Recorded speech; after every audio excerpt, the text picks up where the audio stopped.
Masters and Students, as the first proper episode of Transformers Prime now that the 5-part premiere is over, is kind of hit and miss. There are definitely things in it that I think work really, really well, but then there are things that I feel like could be a lot better. The episode opens on Starscream in his new role as Supreme Leader of the Decepticons, and seeing that his Vehicon troops, yes, I've been calling them Terracons, that is wrong, let's move past it, do not have the same faith in him that they had in Megatron, because why would they? He's not Megatron. He decides that he needs to find someone whose loyalty he can secure. And for some reason, his mind goes to a Transformer who is supposedly in stasis somewhere on Earth, relating back to that stuff that we learned in the 5-part premiere that some Transformers were sent to Earth to look for Energon that had been stored away here. This Transformer is named Skyquake, and he was fanatically loyal to Megatron, and Starscream just assumes that that loyalty will transfer over to him, despite the fact that he's already decided that the lack of faith that the Vehicons are showing in him is a sign of their failing loyalty, so their loyalty didn't transfer over, at least as far as he's concerned, so I don't know why he would expect Skyquakes to. But whatever, it doesn't matter. Starscream is not the most logical person, he's not the most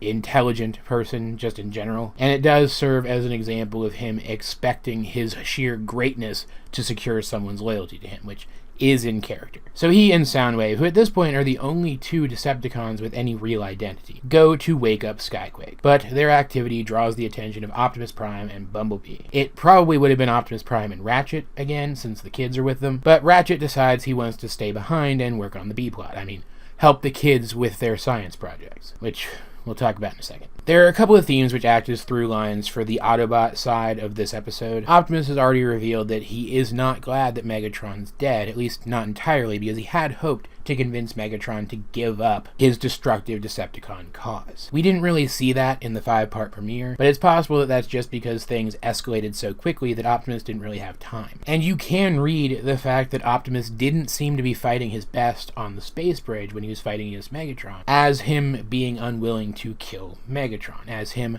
holding back because he had hoped that Megatron might come around. At the same time, Optimus is reluctant to put his faith in Bumblebee. I don't know why. Maybe if this were the movie versions of Optimus and Bumblebee, and like at the start of the movies, they had been separated for a long period of time, I could see him not seeing Bumblebee as a capable warrior, as still seeing him as the young scout that he was earlier on in his existence. But they've been together, they've been fighting together all of this time, so it doesn't make sense that, for example, he would tell Bumblebee to stay back, or he wouldn't trust Bumblebee when he made a play to defeat their enemy. Maybe it stems back to the fact that Optimus is currently second-guessing himself, because he does wish that he'd been able to redeem Megatron. We see that shine through a bit in his interactions with Skyquake here. He and Bumblebee do confront Skyquake, who has already made it clear that he is not loyal to Starscream. He's not loyal to the leadership of the Decepticons. He's loyal to Megatron only. They do confront him, and he recognizes Optimus. He and Optimus have fought before. In fact, he has standing orders for Megatron to destroy Optimus. And rather than engage him immediately, Optimus tries to convince him that with Megatron gone, this is the perfect time for him to give up the Decepticon agenda and seek peace. He tries the same thing with Starscream, too, trying to convince him that this is the perfect time to pursue peace. And neither one of them go for it. And despite the fact that he seems reluctant, and despite the fact that he seems like he's holding back,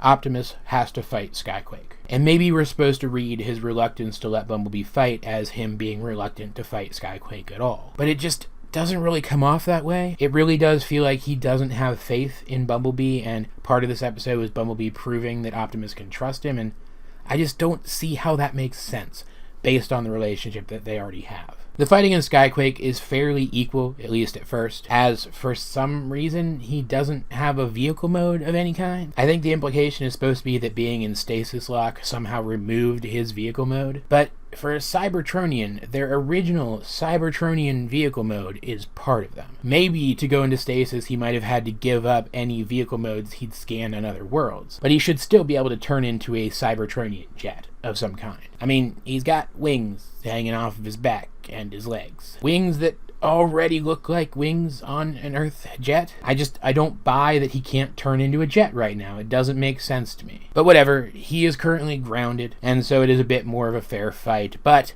unfortunately, Fowler gets wind of the fight and flies in to check things out in a brand new experimental jet, which just happens to have a bunch of features that are already part of Skyquake's character model. And he is able to scan Fowler's jet, and now he has a vehicle mode. Now he has air superiority. And we get to see just how one-sided the fight between Megatron and Optimus might have been on the space bridge if Megatron had stayed in his jet mode. Because Skyquake just kind of owns Optimus and Bumblebee. It's actually thanks to Fowler, who, once again, despite the fact that a Cybertronian in an Earth vehicle mode enhances the capabilities of that vehicle, once again, Fowler is able to keep up with a Cybertronian and actually give them a run for their money in the air, proving once again that Fowler is a true badass character. And it is actually thanks to Fowler that they're able to defeat Skyquake. Because, end of the day, Skyquake's vehicle mode is still made of Cybertronian metals. Fowler's jet is not going to be able to defeat him. But he's able to give Bumblebee a lift back down to Earth after Bumblebee gets onto Skyquake's back and deals a lethal blow.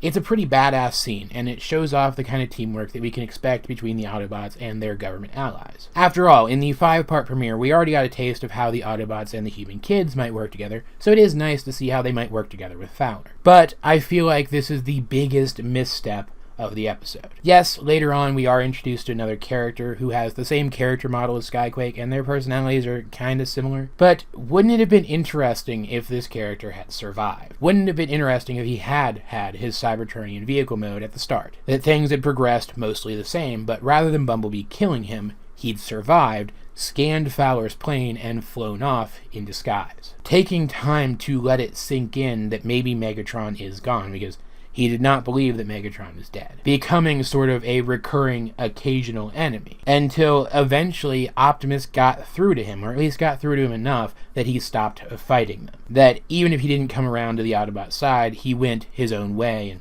didn't bother them again. It could have been sort of a season-long B-plot, redeeming this character. Then there's the B-plot that I mentioned earlier. It's basically just Ratchet micromanaging the kids as they're building their science projects. And he ends up putting Cybertronian technology into them, which gets the kids bad grades. It's supposed to be funny, but I don't find it funny at all, really. And I don't understand why it's there, to be honest. B-plots usually exist in shows which have to fill an hour-long time slot, shows that go for 44 minutes. Because filling 44 minutes with a single storyline is difficult. So you include a B-plot to not only fill time, but also give insight into characters who might not have gotten the spotlight that week. However, here we have a B-plot where the only character insight that we get is that Ratchet doesn't really like Earth stuff and kind of micromanages things, which we could already infer from his character, and we would get reaffirmed later. I don't know, maybe if the comedy of that B-plot had landed with me, I would like it better, but at the end of the day, I just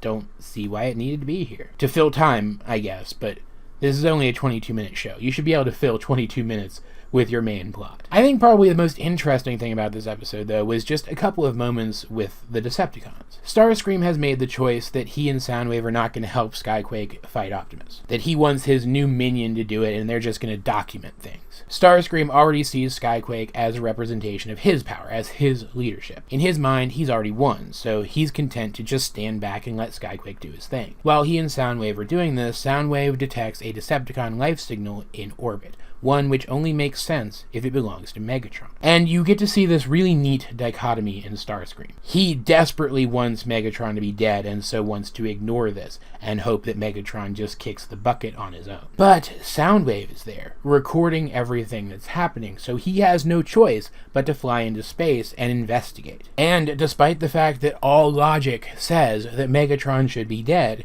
he's not, thanks to the dark energon that he had infused himself with. So, Starscream, now truly alone in space, his first instinct is to remove the Dark Energon and let Megatron die. But then he notices Laserbeak following him and realizes that Soundwave anticipated this, so he has no choice but to bring Megatron back to the Nemesis to be treated. It's so cool. The scenes only last for a few minutes, and yet the political intrigue included within them is genuinely thrilling. So like I said, this episode does a lot right. The stuff with the Decepticons, the stuff with Fowler, was all handled really well, but I feel like the stuff with Skyquake, while it could have been significantly worse, could also have been significantly better, and the inclusion of the kids in this episode felt forced and fillery and didn't really add anything worthwhile to the narrative, at least as far as I can see. As per usual,